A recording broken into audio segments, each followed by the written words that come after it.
በአሁኑ ሰዓት ከኤርትራ ጋር ያለን ግንኙነት ቀጥታ የብሔራዊ ደህንነት ኢሹአችን ነው ብቻ ሳይሆን ስለ ወደብ ስለምናነሳ በስርዓት ታሪካቸው በኤርትራና በኤርትራ ኃይሎችና በህወሓት መካከል ያለው ግንኙነት የፍቅርና የጠብ የሚመስል ግንኙነት ነው።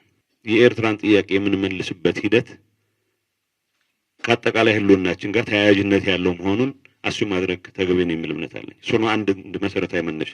ድርጅቱንም የመሰረተው ኢሳያስ በተለይ ፒኤልኤፍን ከዛ በፊት የጀብሃ እንቅስቃሴን አዳክሞ ኢፒኤልኤፍን የመሰረተው ኢሳያስ አሽከሮችን የመሰብሰብ ከፍተኛ ብቃት ነው ላለፉት 50 ዓመታት ያዳበረው። ኢሳያስ ስራውት ከኤርትራ ሀገርነት በላይ ኤርትራን መሰረት አድርጎ ከተቻለ አካባቢውን በሙሉ ካልሆነ ደግሞ ትልቅ ኢትዮጵያን እንደፈለገ አዛዥ ናዛዥ የሆነ ፍላጎት በተደጋጋሚ ያሳይቷል። ወደ ኢትዮጵያ ኤርትራን ወደ ኢትዮጵያ የሚያደርጉት ጉዞ ድንበሩ የለም።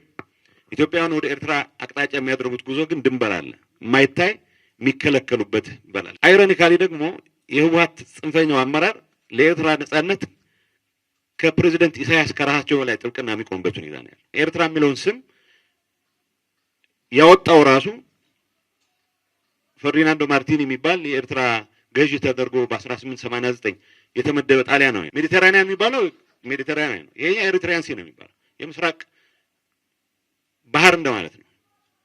ሶማሌ ኤሪትራ ይባላል።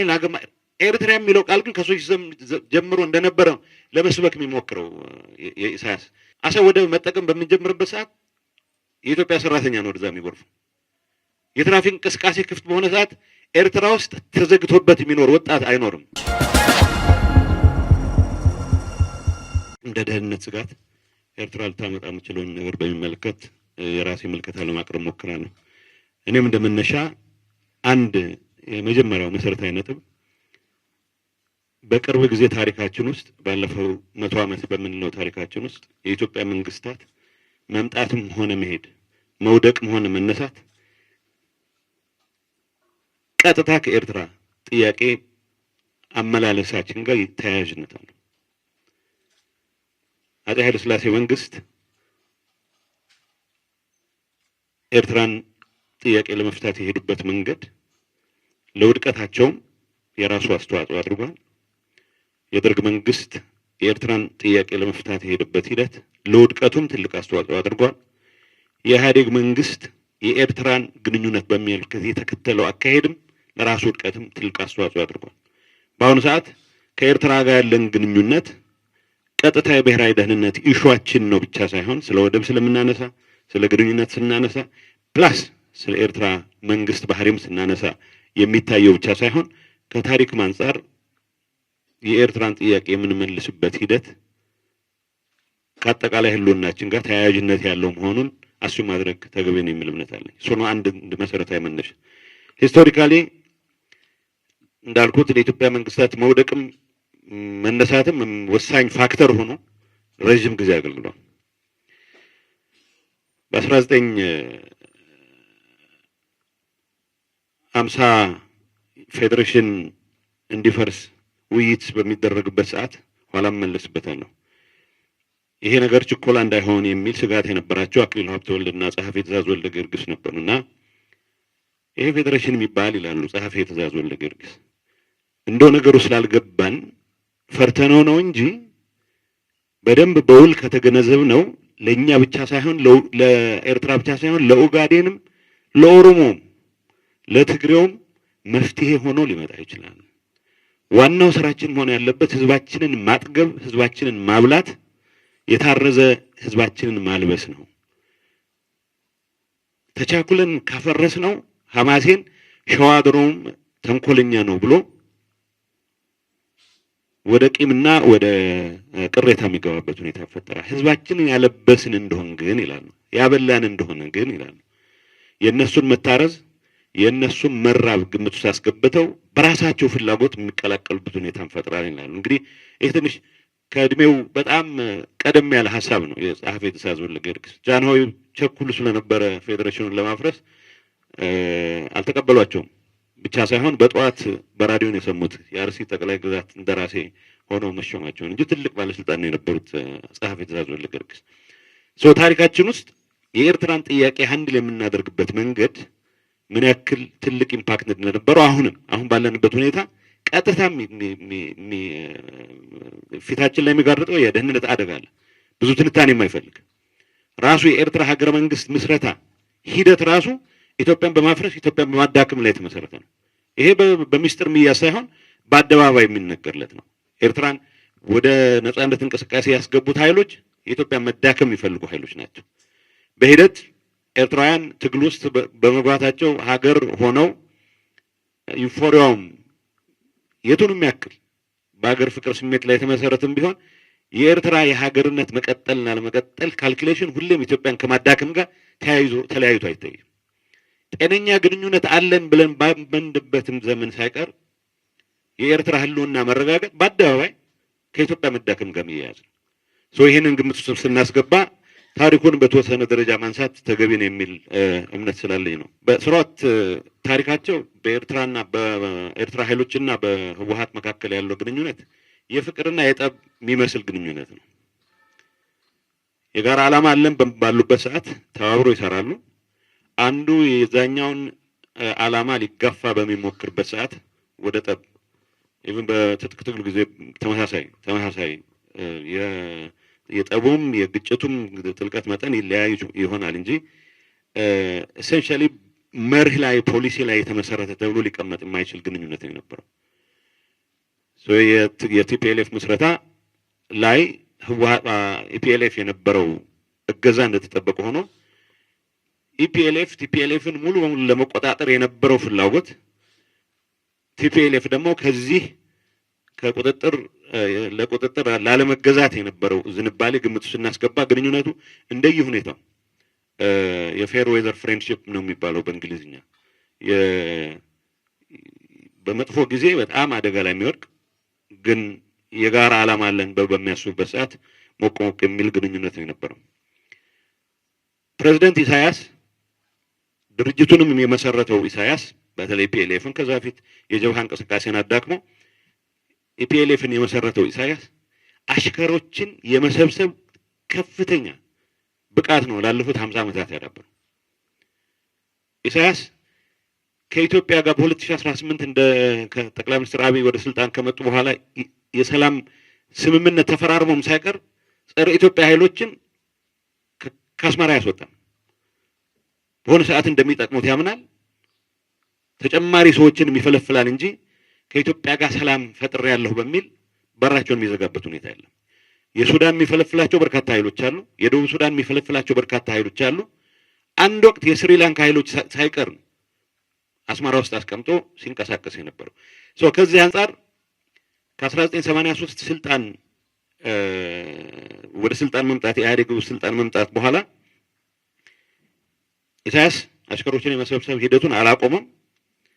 ህወሓት የማፈንገጥ ዝንባሌውን አጠናክሮ ቀጠለበት። ግን እንደዛም ሆኖ መንግስት ከተመሰረተ በኋላ በፖሊሲና በመርህ ላይ የተመሰረተ ግንኙነት ከመመስረት ይልቅ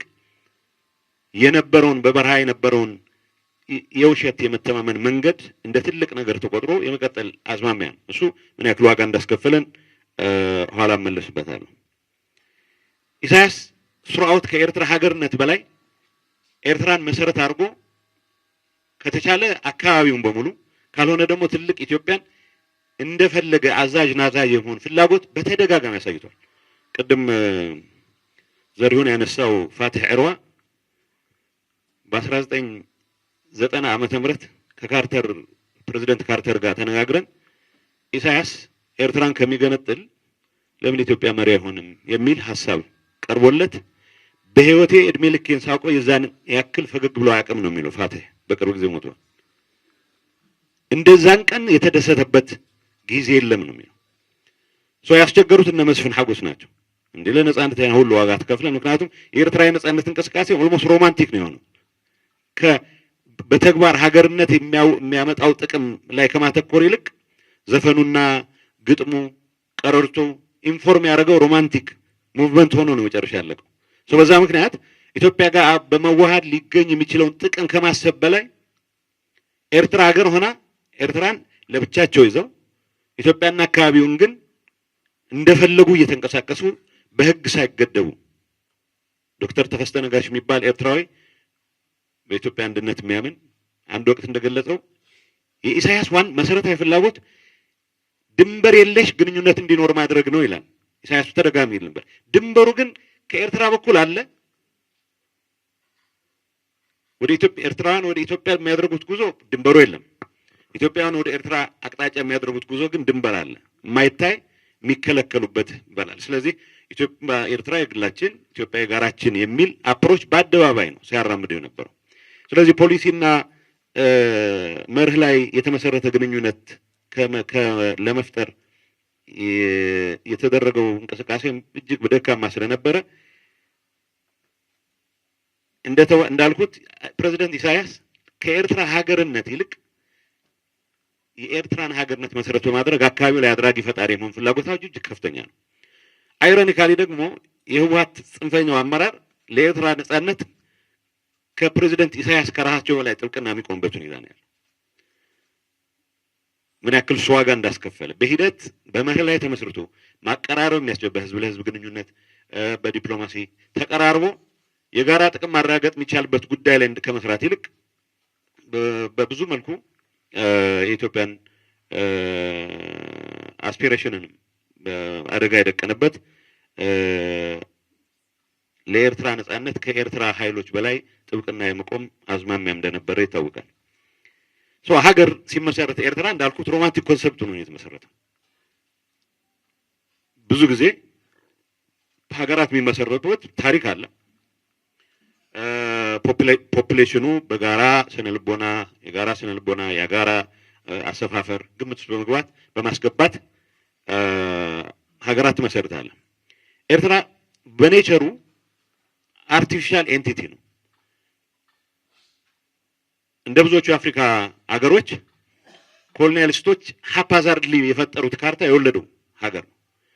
ግን የኤርትራ የነጻነት እንቅስቃሴ ፈተና ይህንን ጂኦግራፊ እውነታ ይህንን ሂስቶሪካል እውነታ ዲናይ በማድረግ ኤርትራ የምትባል ኤንቲቲ ቫያብል ኤንቲቲ እንዳለች በታሪክ የሚቀዳ ህልውና እንደነበራት ለማስረዳት አሰልቺ ትግል ያደረገ ነው። ካውንተር ኢንቱዊቲቭ ነው፣ ሊሆን አይችልም። ኤርትራ የሚለውን ስም ያወጣው ራሱ ፈርዲናንዶ ማርቲኒ የሚባል የኤርትራ ገዢ ተደርጎ በ1889 የተመደበ ጣሊያናዊ ነው። ምን እንበለው ይናገር አለ። ማሮ ኤሪትሬው ማለት ቀይ ባህር ማለት ነው። ኤሪትሪያን ሲ ሜዲተራኒያን የሚባለው ሜዲተራኒያን ነው። ይሄ ኤሪትሪያን ሲ ነው የሚባለው የምስራቅ ባህር እንደማለት ነው። ማሮ ኤሪትሬው ይባላል። ይሄን ሀገር ኤሪትሪያ የሚለው ቃል ግን ከሶች ጀምሮ እንደነበረ ለመስበክ የሚሞክረው የኢሳያስ የኤርትራ ሀገርነት ትልቁ ፈተና ከሳህል የመነጨን አስተሳሰብ ታሪካዊ አድርጎ ለማቅረብ የተደረገ አርቲፊሻል ጥረት ውጤት መሆኑ ነው። አደጋው እሱ ነው። የ2000 ዓመት ታሪክ ያለህ ለማስመሰል ትሞክራለህ። በተግባር ግን ከሳህል የጀመረ ማንነት ነው ያለ። ኤርትራ በሀገርነት ፈተና ውስጥ አሁን ያለው ኢሳያስ በሳህል ዲሲፕሊን ብቻ ነው ያናገር መምራት የሚችለው። ብዙ ሰዎች ወደብ በቅርብ ኢንተርቪው ሲደረግ ወደብ እኛ ጅቡቲን ከምትጠቀምበት ኤርትራ እንጠቀም የሚሉን ሐላል ይጎርላ ጅቡቲ ተፈጥሮ የሰጠቀ ነው ተጠቀምበትኛ ጅቡቲን ለመመቅኘት ብለን ወደባችን ክፍት አናረግም አለ።